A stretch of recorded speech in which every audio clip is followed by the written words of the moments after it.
Did you know that a half-second improvement in lap time can completely change a team's fortunes in Formula 1? Well, in this video, we're about to get into the latest F1 drama, which is all about those precious fractions of a second. Red Bull versus McLaren. Let the conspiracy theories begin. So, what's the deal? Well, it looks like Red Bull's been eyeing McLaren's recent performance boost with suspicion. They've even gone so far as to file a complaint with the FIA, Formula One's governing body. But what's got Red Bull so worked up, you ask? Well, let's break it down. First of all, let's talk about McLaren's sudden speed surge. Since the Miami Grand Prix, the teams found themselves about half a second faster per lap compared to where they were at the start of the season. Now that's a pretty significant jump in the world of F1, where teams usually fight for mere tenths or even hundredths of a second. Red Bull thinks they figured out McLaren's secret weapon, and it's not what you might expect. They're pointing fingers at brake discs. But how could brake discs give McLaren such an advantage? Well, that's where things get interesting. Now let us explain a little F1 rule for you. During Friday practice sessions, teams are allowed to have a hole near the front and rear brake discs. This hole helps them gather data, but come Saturday and Sunday for qualifying and the race, these holes need to be covered up. In the last couple of races, some eagle-eyed observers noticed something odd about McLaren's brake discs. They were covered with duct tape. Now, technically this is legal because they're covering the hole like they're supposed to, but Red Bull's not buying it. They think McLaren might be using this tape setup to gain an unfair advantage. How? Well, it could be affecting tire performance. You see, McLaren's cars have been really good at maintaining their pace on older tires compared to the rest of the grid. This was especially noticeable in races like Imola, where tire management was key. Now you might be thinking, hold up, isn't being good on old tires just good racing? And you'd be right. But Red Bull suspects there's more to it than just clever driving and car setup. Let's look at a couple of recent races. In Austria, Lando Norris managed to close the gap on Max Verstappen while using hard compound tires. Norris even caught up quickly when both were on medium tires, even though Verstappen's set was more used. This raised some eyebrows in the Red Bull garage. But it's not just about tire performance. McLaren's overall pace has seen a massive improvement. They've gone from midfield runners to genuinely challenging for podiums and even wins. That's a big leap, and it's got Red Bull scratching their heads. Now before we go any further, let's remember that innovation is a big part of F1. Teams are always looking for clever ways to squeeze more performance out of their cars within the rules. Sometimes this means exploiting gray areas in the regulations. We've seen this before. Last year, Aston Martin had to modify their front wing because it was flexing in a way that some thought might break the rules. Mercedes faced similar scrutiny this year with their front wing design. So, Red Bull taking a closer look at McLaren's solutions isn't out of the ordinary. It's part of the cat and mouse game that is F1 development. Teams are always watching each other, trying to spot any potential rule breaking. But here's the thing. The FIA has already looked at McLaren's brake disc setup in the last two races and deemed it legal. So why is Red Bull still pushing this issue? Well, it could be because they're feeling the heat. The Red Bulls dominated the sport for the past couple of seasons, but now they're seeing their advantage slip away.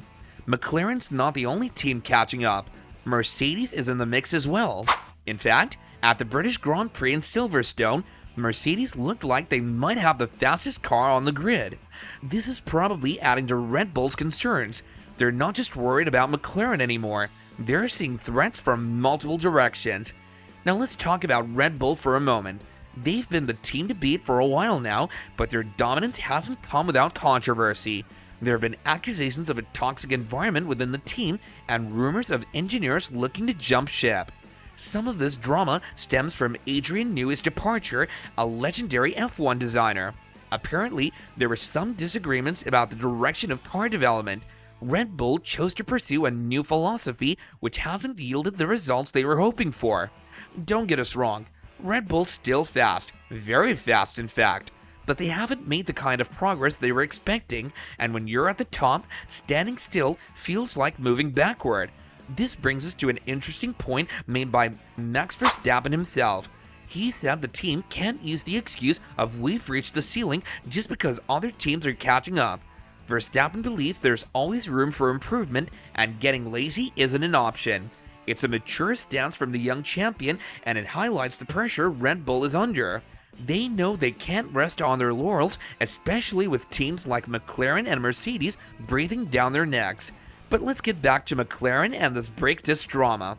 Is there any truth to Red Bull's accusations? Well, it's hard to say for sure. On one hand, McLaren's performance boost is impressive. Going from midfield to front runners in just a few races is no small feat. On the other hand, we've seen big jumps like this before in F1. Sometimes a team just finds the right upgrade package that unlocks a ton of performance. It doesn't necessarily mean that they're cheating.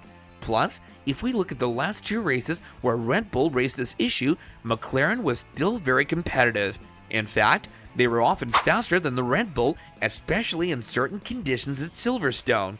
If the FIA had forced them to change something about their brake system, you'd expect to see a drop in performance, but that doesn't seem to be the case. So, what's really going on here? Well, it could be that Red Bull is feeling the pressure of being the hunted rather than the hunter this time. For the past couple of years, they've been the team everyone else was chasing, and now they're seeing other teams catch up and it's making them nervous. This isn't unusual in F1. We've seen it before with other dominant teams. When you're at the top, you naturally want to stay there, and sometimes that means trying to slow down your rivals by any means necessary, including raising questions about the legality of their solutions. Now let's consider the bigger picture for a moment. This situation highlights some interesting aspects of F1's current state. First, it shows that the current regulations are doing their job. The idea behind the new rules introduced in 2022 was to make the field more competitive and allow teams to catch up more easily, and that's exactly what we're seeing. McLaren's rapid improvement is a perfect example of this. They've managed to make a big step in a short amount of time. This is exactly what the rule makers were hoping for, a more dynamic, competitive field where multiple teams can fight for wins. Second, it demonstrates the intense pressure teams are under in F1. Even a team as successful as Red Bull is feeling the heat. They know they can't afford to stand still because their rivals are always pushing to catch up. But let's not forget that this kind of technical debate and controversy is part of what makes F1 so fascinating. It's not just about what happens on the track on Sunday, it's about the constant battle of wits between some of the smartest engineers in the world. Now you might be wondering, what happens next? Well, that largely depends on the FIA. They've already examined McLaren's brake system and deemed it legal, but if Red Bull provides new evidence or arguments, they might need to take another look. If the FIA investigates further and finds something amiss, McLaren could be forced to change its design, which could potentially hurt its performance.